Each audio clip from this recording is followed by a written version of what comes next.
Don't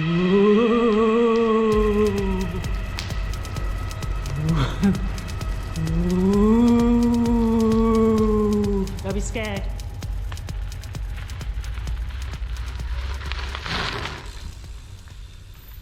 Hi, today I'm going to introduce you to a classic gravel ride in the Peak District. Starting at Middleton top, we get on the High Peak Trail, go up to Parsley Hay, where we meet the Tissington Trail, come down part of the Tissington Trail, cross over at Biggin on a rather lovely gravel road back onto the High Peak Trail. It's a ride that's suitable for all abilities. It's 23 miles long and only has elevation of about 168 metres. And it's absolutely lovely.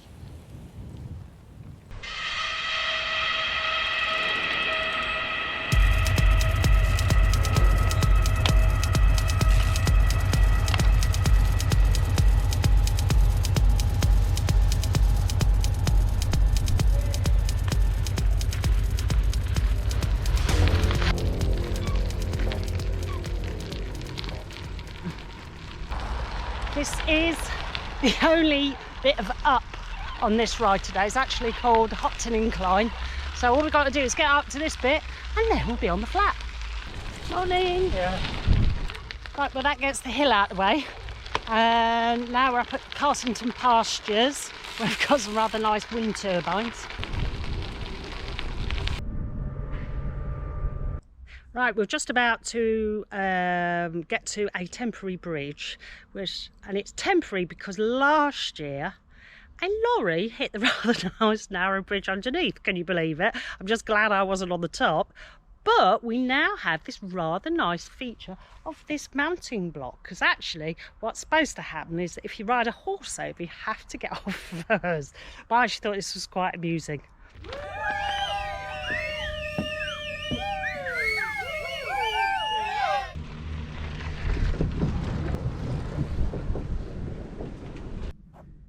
What you can see in the distance here is Middleton. It's actually a circle of trees, and you can see a bit where the land starts to go up, and it contains a Neolithical burial mound. Apparently there's also some Bronze Age burial chambers there as well.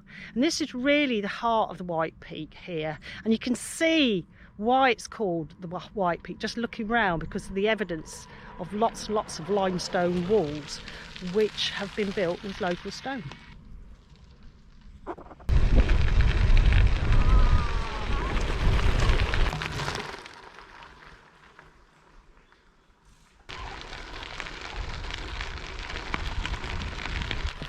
Absolutely love it out here on this High Peak Trail.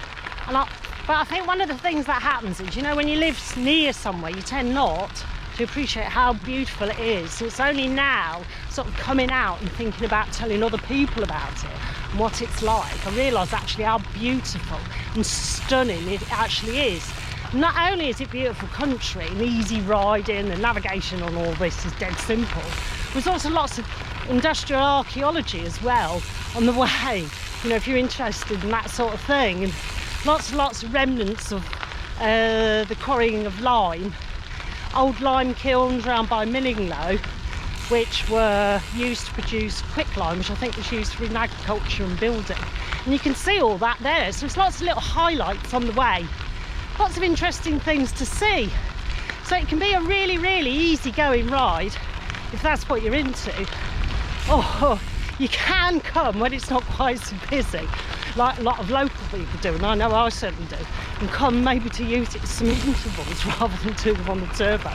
So it can be all things. It can be a complete bash. You can even stay on it because it's part of the Pennine Bridleway. Actually use it to go all the way up into Yorkshire and beyond. I mean, a fantastic ride, and maybe I might be able to do a video at some stage about is how you can actually use this trail to go all the way up to the High Peak, because of course at the moment we're in the White Peak, which is south, but you could use it to go all the way up to Castleton, Mantor, and all explore Ranuro, that area. So it's got huge possibilities, huge possibilities. It can be whatever you want, easy going or a total smash fest. The only thing I wouldn't recommend is probably coming on bank holiday on a really, really sunny day.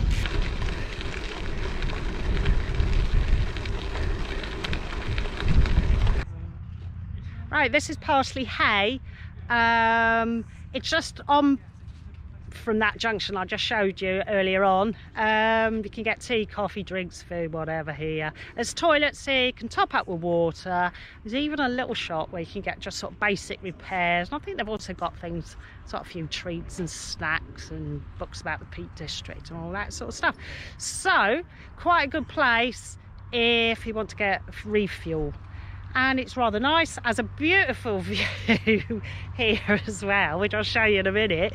But don't come if it's windy, because it can be the coldest place in the world and blows a gale.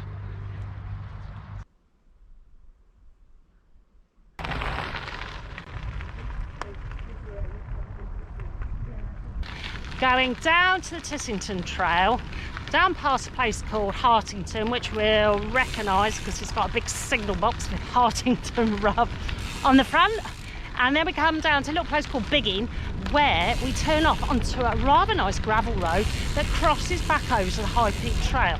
Now, one of the reasons that I've done it round this way, from Middleton top up to Parsley Hay, is because a lot of the time we have predominantly westerly winds. So it can mean that you get a rather nice westerly wind on your back all the way home. So it's a bit like going downhill. So a perfect end to a day.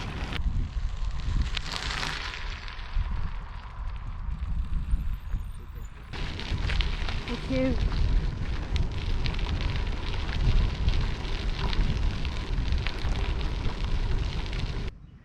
So this is Hartington signal box on the Tissington Trail. You can actually come off here and just nip down to the really nice village of Hartington, go to the pub if that's your desire, or even have a bit more of a meal that you can probably get at Parsley Hay. Anyway, I'm going to crack on down to Biggin. We're going to get on the gravel road. That's going to be brilliant, can't wait.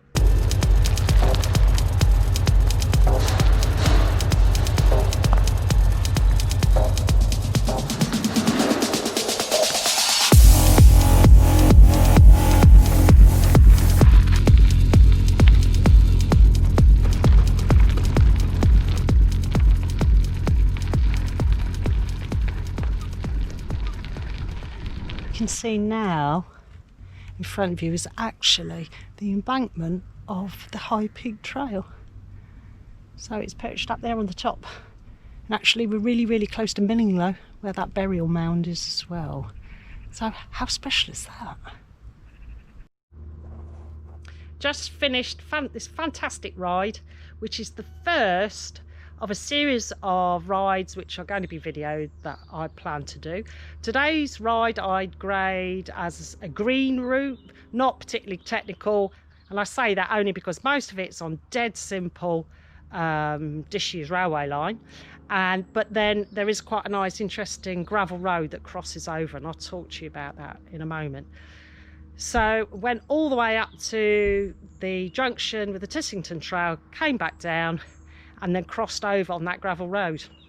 Gravel road, really nice, dead simple really, but there are bits of it are loose. So I'm going to give you a few tips just for getting across that section there if you are a beginner to off-road riding. First thing, make sure on any bits you're not sure of that bumpy stuff, drop your heels, bend your knees, bend your elbows, that you can absorb some of the bumps. Also, tip number 2, always look ahead and reading the trail. So when I do that, I'm looking for the smooth bits. This is tip number 3, I have to go from one smooth bit, cross a bumpy bit, over to another smooth bit, maybe the other side. What I try and do is take the speed off, and then when I get to the bumpy bit, speed as my friend, off the brakes, drive through it.